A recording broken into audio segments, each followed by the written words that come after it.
First ever factory outlet Mukunda jewelleries KBHP Somajiguda Suchitra Hanamkonda Kothapet Chandanagar Khammam.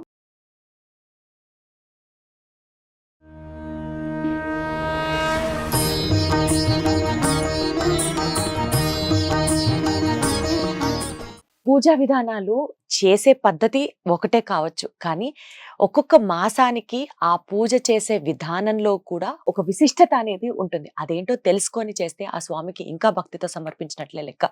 మరి కార్తీక మాసానికి సంబంధించిన ప్రత్యేకమైన ఆ పూజా విధానాన్ని తెలుసుకుందాం.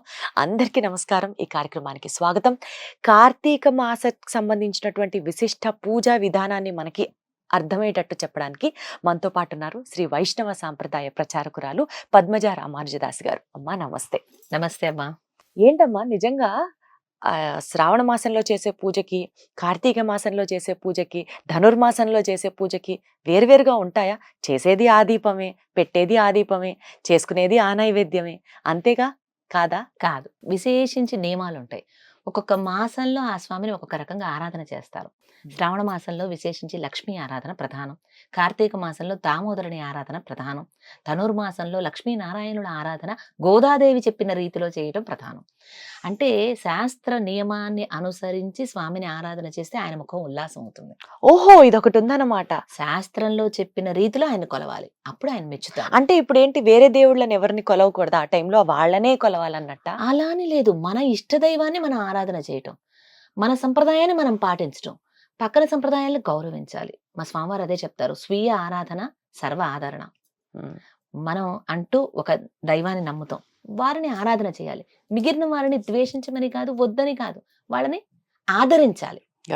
స్వీయ ఆరాధన సర్వాధారణ. కాబట్టి ఇప్పుడు మన ఇంటికి ఎవరైనా వచ్చారో, వచ్చినటువంటి వాళ్ళని సాధారణంగా ఆహ్వానిస్తాం. మంచినీళ్ళు కావాలా, ఏమైనా కాఫీ ఇమ్మంటారా, టీ ఇమ్మంటారా, వాళ్ళకి ఏదైనా సపర్యలు చేయటం, వాళ్ళని చక్కగా గౌరవిస్తాం, పంపించేస్తాం. ఆరాధించేది భర్తనే, భర్తకు మాత్రమే ఆరాధన. మిగిలిన వాళ్ళని గౌరవిస్తాం, తప్పకుండా ఆదరిస్తాం.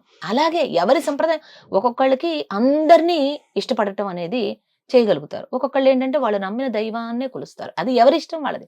మనం తప్పొప్పులేం లేదు, ఎవరిష్టం వాళ్ళది. అర్థమైంది. అలా కార్తీక మాసంలో దామోదరుని విశేషించి కొలవటం అనేది మనం చూస్తూ ఉంటాం. కార్తీక దామోదరుని ప్రీత్యర్థంగా ఈ కార్తీక మాసం అంతా కూడా ఆరాధనలు చేస్తూ ఉంటారు. అయితే ఈ కార్తీక మాసంలో ఏంటంటే తెల్లవారుజామునే సూర్యాస్తమయానికి మునుపే మనం తిరువారాధన అంటే పూజ ముగించటం అనేది కనిపిస్తుంది కొన్ని సంప్రదాయాల్లో. శివాలయాలకు వెళ్ళేటువంటి వాళ్ళు వీళ్ళందరూ కూడా చక్కగా తులసి కోట దగ్గర దీపారాధన చేసుకొని, ఇంట్లో ఆరాధన చేసుకొని వెంటనే శివాలయానికి వెళ్ళి స్వామిని దర్శించుకుంటూ ఉంటారు. ఇక వైష్ణవులైతే వాళ్ళు కూడా ఉదయాన్నే ఎప్పుడూ కూడాను నిత్యము పూజ ముగించటం అనేది ఒక విశేషమైనటువంటి అలవాటు చేసుకోవాలి అందరూ కూడాను. కార్తీక మాసం ధనుర్మాసం అనే కాదు, ఎప్పుడైనా కానీ సూర్యోదయానికి ముందుగా ఆ స్వామిని ఆరాధన పూర్తి చేయాలి.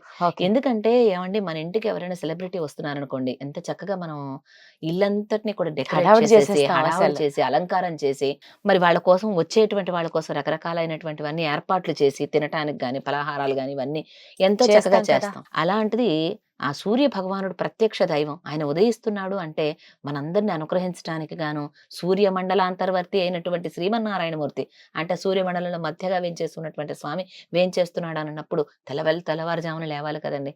అది కార్తీక మాసమా ధనుర్మాసమా పక్కకు పెడితే ఏ మాసమైనా సూర్యోదయానికి ముందుగానే ఆరాధన పూర్తి చేసేటువంటి పని చేయాలి.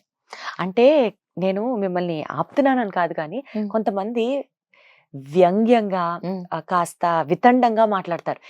పొద్దున పూట చేస్తే తప్ప స్వామి కరుణించడా మన పట్ల, 10ంటికి పూజ చేస్తే స్వామి వినడా అని అంటారు. దానికి ఏం చెప్పాలి? తెల్లవారుజామున ఉన్న ప్రశాంతత 10ంటికి ఎలా ఉంటుందండి? రజోగుణం వచ్చేస్తుందిగా. మనకి ఈ ప్రకృతిలో సత్వ రజో తమో గుణాల కలయికే ప్రకృతి. సత్వగుణం ప్రధానంగా తెల్లవారుజామున ఉంటుంది. అది ప్రకృతిలో ఉండేటువంటి నియమం. 10 కొడుతుందంటే రజోగుణం, కోపం పెరిగిపోతూ టెన్షన్ వచ్చేస్తూ ఉంటుంది. మధ్యాహ్నం పూట 2 గంటలకి ఇంకా తారాస్థాయిలో ఉంటుంది రజోగుణం. 2 గంటల వేళప్పుడు ఇంటికి ఎవరైనా అతిథిని తీసుకుని వస్తున్నారు అనుకోండి, భర్త గానీ లేకపోతే ఎవరైనా చుట్టాలు, తెలియకుండా చెప్పకుండా ముందు వచ్చేసారనుకోండి, భర్త ఫోన్ చేశారు, ఇవాళ చుట్టాలు వస్తున్నారు తీసుకుని వస్తున్నాను, వాళ్ళకి నువ్వు వండి పెట్టు అని 2ంటికి ఫోన్ చేస్తే, ఇప్పుడా చెప్పేది 2ంటికి తీసుకొస్తుంటే చుట్టాలు ముందు చెప్పే పని లేదా, ముందు తెలీదా మీకు? కోపం తారాస్థాయికి వెళ్ళిపోతూ ఉంటుంది, అవునా? అది అదేమిటి? ప్రకృతిలో ఉన్న నియమం ప్రకృతిలో అన్నమాట. ఉండే రజోగుణ కారణంగా వీళ్ళ కోపం పెరిగిపోతూ ఉంటుంది. ఓహో. సాయంత్రం అయ్యేటప్పటికి ఆవలింతలు వస్తూ ఉంటాయి, అవునా? ఇది దేనికి? ప్రకృతిలో తమో గుణం వస్తుంది. తమో గుణం ఏమి చేస్తుంది అంటే మనకి తామసాన్ని ఇస్తుంది, నిద్రని ఆవహింపజేస్తూ ఉంటుంది. ప్రకృతిలో ఉండే సత్వ రజో తమో గుణాలకి అనుగుణంగా మనం నడుచుకోవాలి. సత్వగుణం ప్రధానంగా తెల్లవారుజామున ఉంటుంది కాబట్టి కార్తీక మాసంలో తెల్లవారుజామునే చక్కగా లేచి స్నానం ఆచరించి తలారా స్నానం చేసి, కొన్ని సంప్రదాయంలో చన్నీళ్లే పోసుకోవాలి, వేడి నీళ్ళు పోసుకోకూడదు. కాకపోతే ఆరోగ్యాన్ని అనుసరించి నేటి మారుతున్న కాలమాన పరిస్థితులకు అనుగుణంగా ఈ ఉపాధి సవ్యంగా ఉంటేనే భగవద్ ఆరాధన చేయగలుగుతాం. ఒకటి గుర్తుపెట్టుకోండి, అంటే ఉపాధి అంటే శరీరం బాగుంటేనే భగవంతుని పూజ చేస్తాం. ఇప్పుడు 80 ఏళ్ళ ఆవిడ కూడా పొద్దున్నే లేచి తలార స్నానం చేయాలి, తలంటు చన్నీళ్ళ స్నానం చేయాలి అని చెప్పి చన్నీళ్ళతో స్నానం చేస్తే ఆవిడ ఆరోగ్యం ఏం కావాలి, అవునా? అంతేగా. ఇప్పుడు ఆరోగ్యం బాలేదని 2 రోజులు తలంటు పోసుకొని తలారా చన్నీళ్లతో స్నానం చేసి 3వ రోజున అడ్డుపడిపోతే ఆరాధన ఏమైపోతుంది? ఆగిపోతుందిగా. అంటే మన శరీర తత్వాన్ని బట్టి, మారుతున్న కాలమాన పరిస్థితులను బట్టి కొంత ఆ చన్నీటి స్నానం ఆచరించలేనటువంటి వాళ్ళు కొంచెం గోరువెచ్చటి స్నానం అన్నా ఆచరించవచ్చు, వాళ్ళ శరీర ధర్మాన్ని బట్టి, తత్వాన్ని బట్టి. అన్ని బాగున్న వాళ్ళు కూడా వేడి నీళ్లు పోసుకోమని కాదు నేను అర్థం. అవకాశం లేని వాళ్ళు దాన్ని బట్టి ఏదైనా తెల్లవారుజామునే తలార స్నానం చేసి భగవంతుడు ప్రతిరోజు తలస్నానం, ప్రతిరోజు కార్తీక మాసంలో ప్రతిరోజు తల స్నానం చేస్తారు, ధనుర్మాసం అయినా అంతే. ప్రతిరోజు తలార స్నానం చేసి ఆ భగవంతుని దగ్గర చక్కగా భక్తి ప్రపత్తులతో దీపారాధన విశేషం. విశేషించి కార్తీక మాసంలో నీతితోటి దీపారాధన ఇంకా విశేషం. నువ్వుల నూనెైనా పర్వాలేదు, క్షేమంకరమే. ఆవు నేతి దీపం ఇంకా శ్రేష్టంగా. అమ్మ, ఏమన్నా విశిష్టత ఉంటుందా? నువ్వుల నూనె ఎప్పుడు పెట్టాలి, ఆవు నెయ్యి ఎప్పుడు పెట్టాలి, అట్లా ఏమన్నా? అంటే విశేషమైన ఆరాధనలో ఆ స్వామికి ఇష్టమైనటువంటి ఆవు నీతి దీపం పెడితే ఇంకా మంచిది కదా. ఆయన ముఖోల్లాసమే మనకు ప్రధానం, అంతే. ఆయన ముఖం ఉల్లాసం అవ్వాలి, అంతే అంతే. దానికోసం మనం ఏదైనా, అందుకోసం కార్తీక మాసంలో ఆ దామోదరుని ప్రీత్యర్థం ఆయనకి ఇష్టం కదండి గోవుల్ని. ఎప్పుడు ఆలమందలు చుట్టూ వేసుకుంటాడు, ఆలమందలను మేపడానికి వెళుతూ ఉంటాడు, గోపాలకులతో కలిసి తిరుగుతూ ఉంటాడు. ఆయనకి ఇష్టమైనటువంటిది కాబట్టి ఆ ఆయనకి ఇష్టమైనటువంటి పనులు మనం చెయ్యాలి. ఆవు నేతి దీపం పెట్టి పొద్దున్నే చక్కగా తులసమ్మ దగ్గర కూడా దీపారాధన చేసి, ఆ తులసిలో ఎంత విశేషం ఉంటుందంటే, అయితే మనకి ప్రకృతిలో ఉండేటువంటి చెడు వాయువుల నుంచి రక్షించేటువంటిది చక్కని వాయువునిచ్చేటువంటి తులసమ్మ. అక్కడి నుంచి మనకి యాంటీ ఆక్సిడెంట్సే కావచ్చు, మనకి సైంటిఫిక్ గా చెప్పాలంటే టర్మినాలజీ మనకి రాకపోయినప్పటికీ సైంటిఫిక్ గా కూడా ఇది నిరూపితమైంది. అనేక రోగాల నివారణ తులసి. మనకి కఫ, వాత, పిత్త ఇత్యాది ఏ సంబంధాలు ఉన్నా కూడా, ఊపిరితిత్తులకు సంబంధించి ఏ సమస్య ఉన్నా కూడా తులసి దళాలు చక్కగా నములుతూ ఉంటారు చూడండి. ఆ విధంగా తులసి అనేది ఆరాధన అనేది చాలా విశేషం. ఉదయాన్నే వెళ్లి తులసి దగ్గర ఆరాధన చేయటం కొన్ని సంప్రదాయాల్లో చూస్తాం.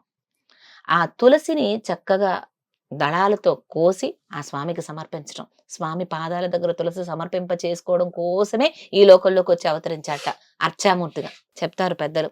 అంత విశేషంగా ఆయనకి ఏం అవసరంలా, తులసి దళం తీసుకొచ్చి ఆయన పాదాల దగ్గర పెడితే చాలు, ఆయన సంప్రీతుడు అవుతాడు, సంతోషపడతాడు. అలాగే ఆయనకి సమర్పించేటువంటి తీర్థం కానివ్వచ్చు, ప్రసాదాలు కానివ్వచ్చు, ఎందులో అయినా కానీ తులసి దళం సమర్పించడం విశేషం.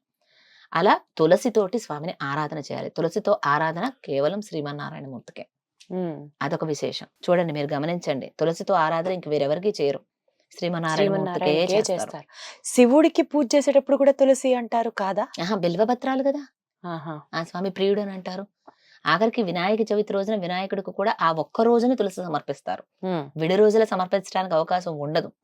కాబట్టి ఆ సంప్రదాయం వాళ్ళు వినాయకుడికి ఆ ఒక్క రోజున తులసి సమర్పించడం మనం చూస్తూ ఉంటాం సాధారణంగా. ఆ శ్రీకృష్ణ పరమాత్మకి తులసి అంటే ప్రీతి, కేశవ ప్రియ అని ఆమెకే పేరు అనుకున్నాం కదా. అలా మన క్లేశాలన్నింటినీ పోగొట్టేటువంటి ఆ కృష్ణ పరమాత్మకి ఇష్టమైన విధంగా మనం నడుచుకుంటాం. ఆయనకి ఇష్టమైన మాసంలో, కార్తీక మాసంలో ఆ తులసి సమర్పణ, ఉదయాన్నే ఆవునేతి దీపారాధన సమర్పణ, ఉదయం వేళల్లో కానివ్వండి, సాయంత్రం వేళల్లో కానివ్వండి, మీ యొక్క వీలును అనుసరించుకొని, ఎవరెవరి వీలును అనుసరించి ఆలయానికి వెళ్ళి దీపారాధన చేయటం మరీ విశేషం. ఓకే. కార్తీక మాసంలో విష్ణువాలయాలలో గాని శైవాలయాలలో గాని దీపారాధన విశేషం. అది కూడా సూర్యోదయానికి ముందు, సూర్యాస్తమయం తర్వాత తర్వాత ఆ విధంగా ఆరాధన చేయటం, అది కూడా కొంతమంది మనం చూస్తూనే ఉంటాం 365 ఒత్తులు వేస్తూ ఉంటారు. అవును అవును అంటే ప్రతిరోజు అవకాశం ఉండి కుదరచ్చు, లేక కుదరకపోవచ్చు. అలాంటి వాళ్ళందరూ ఏంటంటే కార్తీక మాసంలో ఆ 365 ఒత్తులతో చేసినటువంటి కట్ట తీసుకువెళ్లి వెలిగిస్తూ ఉంటారు. అలా సంవత్సరం అంతా దీపారాధన చేసినటువంటి ఫలితం లభిస్తుందని చెప్తారు. ఒక దీప ఆరాధన ఎంత విశేషమైన ఫలితాన్ని ఇస్తుందంటే మనం నేరుగా దీపాన్ని కూడా వెలిగించిన అవసరం లేదు. కొడగంటుతున్నటువంటి కొండెక్కబోతున్నటువంటి దీపాన్ని, అంటే ఆరిపోబోతున్నటువంటి దీపానికి మనం ప్రజ్వలింపజేసినా కూడా అంత నూనె వడ్డించడము, నెయ్యి వడ్డించడము ఆ దీపంలో ఉన్నదాన్ని బట్టి, అలా దాన్ని కొడగంటుతున్నటువంటి దాన్ని కొంచెం అలా పైకి లేపినా కూడా ఎంతో విశేషమైన ఫలితం.